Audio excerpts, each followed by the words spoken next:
The movie begins in the chaotic city of Free City, where wearing sunglasses transforms you into a hero. A stylish guy with sunglasses glides through the air, lands in a sports car, and speeds away with a stunning girl. Meanwhile, he's trading gunfire with the police because, well, why not? In another part of the city, our ordinary protagonist Guy is completely oblivious to the chaos around him as he gets ready for work. As usual, he grabs the same coffee, vanilla latte, basic but classic, admires a pair of sneakers he can't afford, and meets his best friend, Buddy. Yes, that's his name. They chat about how their lives are perfect, despite the explosions, car chases, and bank robberies happening everywhere. Speaking of robberies, a gang of sunglasses-wearing thieves storms the bank, but Guy and Buddy? They're totally chill, lying on the floor, chatting about Guy's dream girl, whom Buddy insists doesn't exist. But Guy, being the romantic he is, still holds on to hope. Elsewhere in the city, in a dark alley, because where else would this happen, Molotov Girl is making shady deals for a map leading to a secret level. When her informant gets too curious, she reminds him that asking too many questions can be dangerous and demonstrates it promptly. Walking down the street, humming like it's just another Tuesday, she crosses paths with Guy. He likes her music and tells her so, but she completely ignores him. Typical dream girl behavior. Then it hits him. She's the one, but she's wearing sunglasses and Buddy already warned him not to bother. Naturally, Guy ignores the warning, follows her, and gets hit by a train. Cut to the real world, where Millie, also known as Molotov Girl, is saving her progress while a Free City 2 ad plays. But she's not playing for fun, she's gathering evidence to sue the game's company for stealing her code. Justice is the new hobby, apparently. The next day, Guy wakes up wanting change. Instead of his usual coffee, he orders a cappuccino. Scandalous. The barista almost faints. What the heck is a cappuccino? Guy brushes it off, grabs his coffee, and heads to work, where another gang of sunglasses-wearing thieves storms the bank. He spots Molotov Girl outside and decides he needs a pair of sunglasses to talk to her.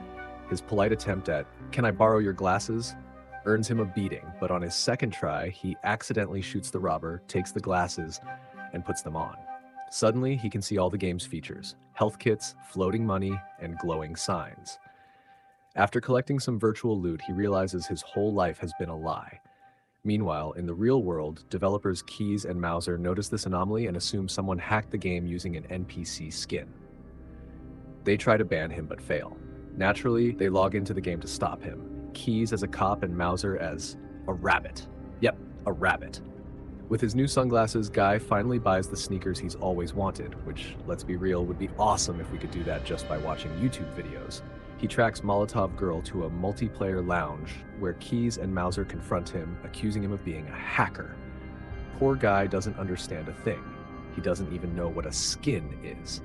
The duo starts shooting at him, forcing him to run. With his new sneakers, which conveniently have a triple jump feature, Guy parkours across buildings. Mauser cheats by modifying the game to catch up, forcing Guy to jump onto a wrecking ball. He falls, but is saved by a bubble shield. While trying to catch his breath, Keys and Mauser run him over with a car.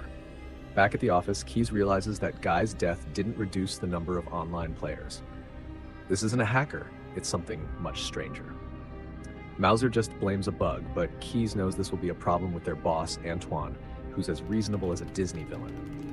A few years earlier, Millie and Keys created a game called Life Itself.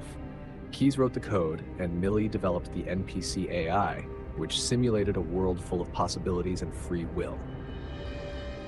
Fast forward to the present, Millie is furious because Keys works for the company that stole their game and turned it into City, a mindless shooter. Keys insists Free City is just a game, but deep down, you can tell he knows something bigger is going on.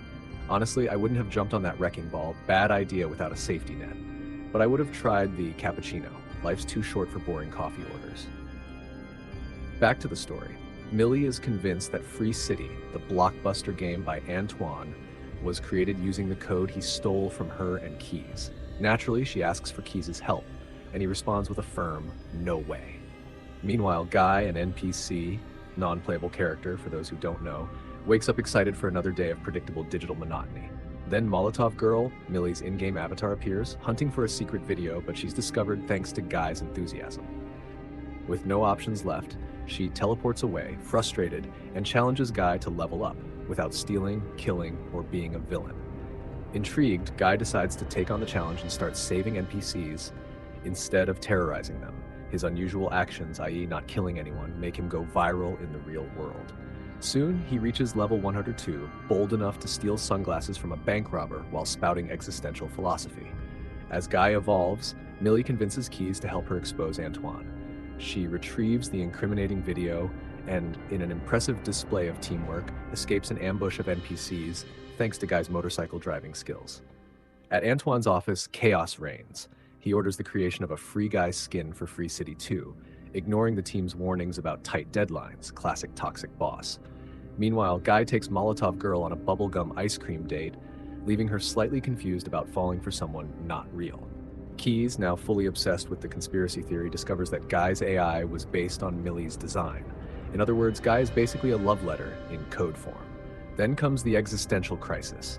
Guy learns his world is a video game and freaks out. He questions his existence, yells at rocks on the beach, and to top it off, gets hit by a car mid-rant. But Buddy, his best NPC friend, tells him it doesn't matter if they're fake because the moments they share are real. Inspired, Guy blackmails a YouTuber, Revman Jam, for a walkthrough video showing the original Life Itself game hidden beyond the horizon. He gives the video to Molotov Girl, who realizes Antoine is in big trouble. Players begin abandoning Free City 2 to join Guy's Be Nice revolution. Antoine, of course, freaks out and tries to reboot the game to erase Guy's memory. After the reboot, Guy reverts to his normal NPC mode. Thankfully, Millie gives him a memory-restoring kiss, and together they discover Antoine hid the stolen code in a reflection. While Keys creates a bridge for Guy to cross the collapsing world, Antoine unleashes Dude, a super strong, unfinished version of Guy. Dude pummels Guy until he distracts him with sunglasses. Lesson of the day: big muscles are no match for shiny toys. With Buddy's help, Guy crosses the bridge, but Antoine destroys the servers, erasing Buddy in the process. Finally, Guy reaches Life Itself, exposing Antoine's theft to the world. Defeated, Antoine tries to bargain with Millie, who agrees to forgo profits just to save her creation. After Antoine's downfall, Millie and Keys launch a new game, Free Life, where NPCs can do whatever they want. Guy bids farewell to Millie, realizing she has a real life to live, while he happily explores the endless possibilities of NPC paradise with Buddy. Meanwhile, Millie pieces it all together and realizes Keys wrote Guy's passionate AI as a tribute to her. In the end, she runs to Keys, and they finally share their moment at the coffee shop. As for Guy, he reunites with Buddy, and the two dive into the infinite adventures of their new free life. And here's an incredible fun fact. Free Guy director Sean Levy got that hilarious Chris Evans cameo with Captain America's shield thanks to Avengers Endgame, an Easter egg on another level. Now, would I reboot a game like Antoine? Destroying $1 billion game is asking to become a corporate failure meme. Interesting point. The idea of an NPC developing self-awareness is deeply philosophical. It's like The Truman Show meets the Lego Movie, but with VR glasses. And I gotta tell you, it was perfect. Perfect.